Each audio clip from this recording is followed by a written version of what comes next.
Las maras son organizaciones terroristas de pandillas criminales, las cuales surgieron en los barrios marginales de las grandes ciudades de California en los años 80. Durante esa década, miles de salvadoreños emigraron a Estados Unidos como consecuencia de la guerra civil que había estallado en 1979. Los miembros de las maras se distinguen por tatuajes que cubren el cuerpo y la cara, así como el uso de su propio lenguaje de señas. Pero, sus principales actividades de las maras son el narcotráfico, extorsión, contrabando de armas, robos, secuestros y asesinatos por encargo. En ocasiones, las organizaciones delictivas de México suelen contratar maras para ser entrenados en el manejo de armas y contrabando. La palabra mara apunta a las pandillas ampliamente conocidas, referidas como mara salvatrucha, del cual se generalizó la palabra mara. Se dice que mara representa un tipo feroz de hormiga centroamericana. Las maras se han dado a conocer como algunas de las pandillas callejeras más dominantes, notorias y aterradoras en Centroamérica y en todo el mundo. La violencia es uno de los rasgos más definidos de estas pandillas y se han convertido en una gran amenaza para la seguridad en Centroamérica y más allá.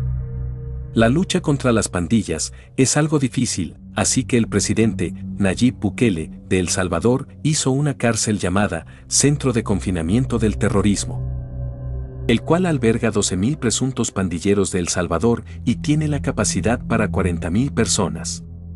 Sin duda, una de las cárceles más grandes del mundo.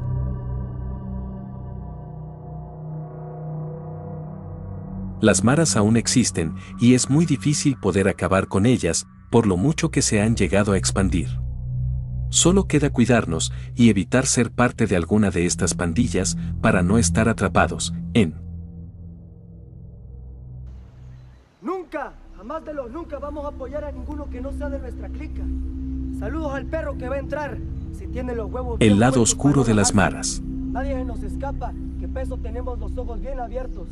Somos todos para uno y uno para todos. La única familia. ¡Viva la clica!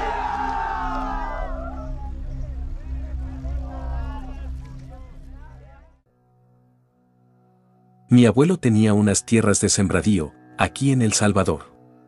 En una siembra de maíz, las maras le quitaron una parte de siembra para construir un refugio mara. Durante la cosecha de elote, las maras le quitaban una parte de su siembra, según ellos, porque le cuidaban su siembra. Mi abuelo no les decía nada, pues si decía algo, ya saben lo que le podría pasar.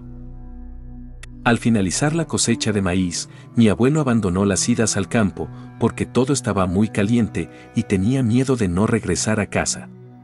Él nos había contado que los maras eran los mismos demonios y que habían hecho una corraleta de puercos salvajes solo para divertirse. Al atrapar a un contra, lo amarraban con alambre de las manos y de los tobillos para después tirarlo a la corraleta. Lo demás ya es historia. Mi abuelo presenciaba la mayoría de sus atrocidades porque debía estar en paz con ellos y tratarlos con respeto, ya que a la mínima rebeldía, él mismo decía que lo aventarían a la corraleta. Yo no fui directamente mara, pero sí me asociaba con algunos. Me juntaba con los de la cuadra y al ser la mayoría mara, me invitaban a uno que otro evento mara. Cada fin de mes, ellos le ofrecían un sacrificio a la Santa Muerte en forma de agradecimiento por bendecirlos a lo largo del mes. Asimismo, ellos pedían ser bendecidos el mes siguiente. Atrapaban a una persona cualquiera, siempre y cuando no formara parte de los maras. A un contra, a alguien que les hizo mala cara, o simplemente porque ellos querían hacerlo. La persona permanecía amarrada, y todos los maras se hincaban para iniciar la ceremonia. Era muy impresionante la forma en la que lo hacían, a todos les nacía un respeto y una educación asombrosa. Todos parecían estatuas, no se movían ni hablaban. Dejaré una imagen de referencia, para no entrar en detalle. Eso es lo que le hacían a la víctima. Todos tomaban una porción, y como si se tratara de un puerco a las brasas, disfrutaban con tanta naturalidad, que para ellos era un evento sagrado. Según ellos, ese alimento era sagrado y les daba poder y protección. El amor estaba prohibido en las maras. Nadie podía relacionarse afectuosamente con una mujer y tampoco podían intentar buscar su otra mitad. No porque no quisieran, sino que en ese mundo mara, las mujeres no tienen algún valor y pueden deshacer su organización. Y si alguien encontraba el amor de su vida, primero tenía que pasar por el líder. Y pues es algo que a ninguna mujer le gusta, y mucho menos a su pareja. Siempre hubo intentos de escape, tratando de huir con su pareja, para hacer una vida normal, lejos de las maras. Y como una historia mara, siempre eran encontrados, y el miembro pasaba de miembro a traidor, y el amor de su vida era abusada frente a él, mientras los demás maras lo desvivían. Después de un tiempo de dominio público, el amor de su vida se reunía con él en la otra vida. Acá en los Estados Unidos, las maras se aprovechaban de todos los latinos. En aquellos tiempos, esperaban a que los latinos cobraran su cheque y les pedían la mitad. Era una especie de cuota de paz. Si se negaban, los golpeaban y les quitaban todo su cheque. Los que más sufrían de estos abusos eran las personas ilegales, ya que ellos no podían hacer nada y solo les tocaba cooperar. Siempre existieron abusos, extorsiones y violencia desmedida. Las viviendas de trailas, que eran en su totalidad de latinos, sufrían de la plaga de las maras, convirtiéndolas en lugares peligrosos. Los pequeños parques eran infestados de malandros, y era muy peligroso pasar por ahí, y era aún más peligroso querer estar un rato en el parque. Después que desaparecieron un rato, volverían las maras que huyeron del Salvador y se albergaron nuevamente en las zonas latinas. Al parecer, ahora esa plaga ya se ha controlado, porque al entrar Donald Trump hizo una limpieza de las pandillas y ahora se puede vivir más tranquilo y sin miedo de toparse con esos malvivientes. El fenómeno mara fue tan grande que llegó a controlar al 100% algunas cárceles del Salvador. Claro, nadie admitiría públicamente que las maras controlaban las prisiones, pero dentro de prisión, todos sabían cómo corría el agua. Para ser honestos, todos sabían cómo estaba la situación en ese momento y preferían escuchar una mentira y quejarse de la realidad. Los integrantes de la mara entraban y salían de prisión, era como si estuvieran en un hotel. En ese entonces, mi tío estaba cumpliendo una condena de 6 meses, por lo que solíamos visitarlo muy a menudo. Los prisioneros que no formaban parte de las maras debían cumplir una serie de cuotas, asimismo, debían cumplir con las tareas que estaban a cargo de los jefes. Al visitar a mi tío, él nos pasaba una lista de cuotas que debíamos pagar y era una lista muy absurda para nosotros, pero dentro de prisión te garantizaba un poco de tranquilidad. Había cuotas por no ser golpeado, por no abusos, acceso a comida, papel de baño, entre muchas más cuotas.